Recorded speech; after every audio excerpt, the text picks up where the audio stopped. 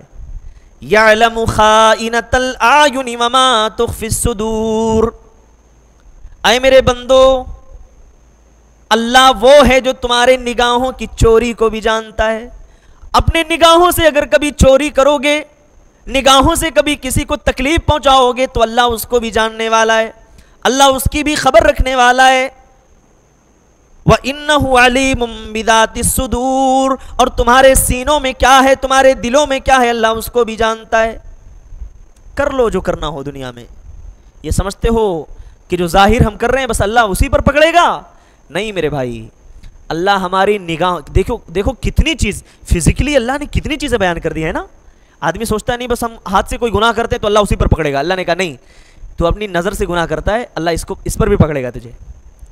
اچھا زبان سے کسی کو گالی دیتا ہے نا، اللہ اس پر بھی تیری پکڑ کرے گا. ما یلفظ من قول الا لدیہ رقیب عتید.